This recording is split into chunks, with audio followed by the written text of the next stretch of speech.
Hi mga kaibon, kumusta kayong lahat? Sana nasa mabuti tayong kalagayan dahil katatapos lang yung malakas na hangin at ulan dulot po ng bagyo na dumaan sa atin.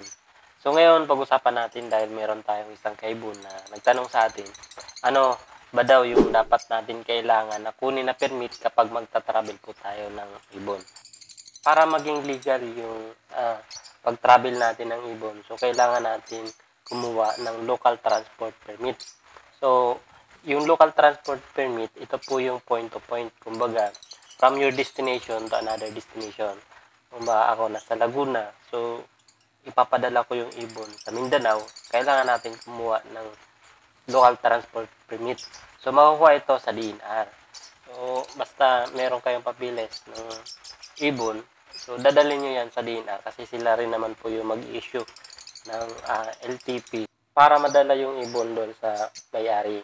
Bawal kasi to ibiyahe yung mga ibon tulad ng lovebird, lalong-lalo na yung mga medyo bird, yung malalaki. So, bawal na bawal yung ibiyahe kapag wala po kayong mapapilis. Mas maganda para hindi po kayo kabahan, mag-settle muna kayo ng mapapilis para naman sakaling meron mag-check sa dala nyo, so may papakita kayo na papel. Basta meron kayong LTP, kahit saan dito sa Pilipinas, pwede kayo magpadala. Ang hindi lang medyo pamilyar kapag sa ibang bansa na, dahil medyo marami yung mga kailangan yung document na isipin. Kasi doon, i-check pa yung ibo, papatakan yung mata, i-check pa yung kung may sakit. Baka kasi pinadala nyo yung ibon, meron sakit, so makakahawa doon sa mga ibang ibon na pagdadalang. So, medyo mahigpit yung proseso siguro kapag ibang bansa na. Pero dito rin naman sa Pilipinas, kung local lang naman, LTP, ita-travel nyo na. So, ngayon naman ay dumako tayo sa pangalawang katanungan ng kapwa natin, kaibon, kahabi. Mga kahabi at kaibon, yun pong Lutino cock at Green Upa Ino hen ay di po maglalabas ng Lutino Paline. Salamat po. Dito ay hindi po lalabas ng visual Lutino Paline. Meron lalabas dito, Lutino Split Upa Cock.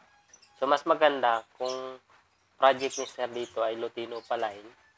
So, yung Lutino Cock, kailangan split sa Opaline para makapagpalabas po siya ng visual na Lutino Paline. Siguro, mas maganda kung ipapares dito ni Sir dito sa Green Upaino para makapagpalabas po siya ng visual na Lutino Paline kasi yun rin naman yung purpose niya. So, palitan niya yung Lutino Cock. Palitan niya yun kahit split ino lang. Let's say, sabihin natin na Opaline split ino cock. So, kasi yung hen niya is ino din. So, magiging back-to-back split ino na. So, doon, pwede nang meron lumabas na Lutino Paline. So, yung purpose natin ng mga kamatis line, yung mga pulang-pula yung ulo. So, maganda yun. Yung mga Lutino ngayon, hindi pa medyo bumababa yung value. Medyo mataas pa rin. So, marami pa yung mga nagpa-project yan. Yun yung maging advice ko kay Sir. Huwag niya na gamitin yung Lutino kasi hindi naman siya upa. Kung pwede rin naman, medyo matagal nga lang para makapagpalabas ka ng mga visual na Lutino Paline. So, mag-undergo siya ng process. Kung sa sariling linyada, yung mga pagpapares-paresin niya. Hihintayin niya pa rin kasi doon yung second generation. Doon sa magiging anak, possible na pwede niya yung pagpares-paresin o ibalik doon sa magulang para makapagpalabas ng visual Lutino Paline. So, medyo matagal yun. Pero kung gusto mo nang lumabas agad, mayroong pag-asa, so 99%, so mag-back-to-back split ka na lang. Basta sigurado ka doon sa ID at karga ng ibon. So, magtiwala ka, lalabas yung Lutino Paline. Ngayon naman ay dumako tayo sa pangatlong katanungan. Sabi ni Sir dito, Sir, meron po akong dalawang pares ng kakainakay pa lang, first na pagkainakay. Pwede ko bang paghiwalayin sila? Yung pares na isa, ililipat ko po sa isa. Pwede ba yon? Salamat po sa sagot. So, dito siguro yung masasabi ko kay Sir, doon sa pares niya na nagkaroon na ng inakay, wag niya na yon ilipat doon sa panibagong pares. So, bakit?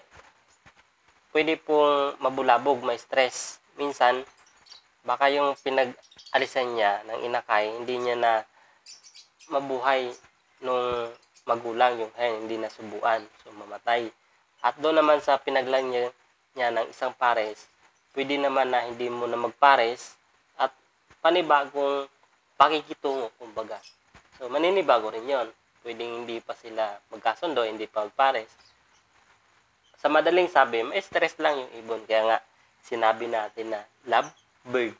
Sila lang, loyal sila sa isa't isa. So, yun po yung pagkakaintindi ko sa words na love bird. Dahil ako, gusto kong mag-experiment, malikot din yung utak ko paminsan-minsan, naggawa ko na yan. Kulang yung kak ko at meron akong yung 2 pares. Yung isa, nagkainakay. Pagkatapos ng pagkainakay, yung kak, nilipat ko doon sa hen na walang kapares. Yung nagsisi lang ako kasi hindi binuhay nung naiwanan ko yung inakay.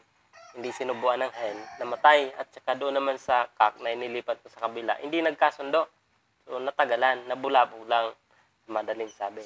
So dito kay sir, para hindi niya na maranasan yung naranasan ko, wag niya nang ilipat.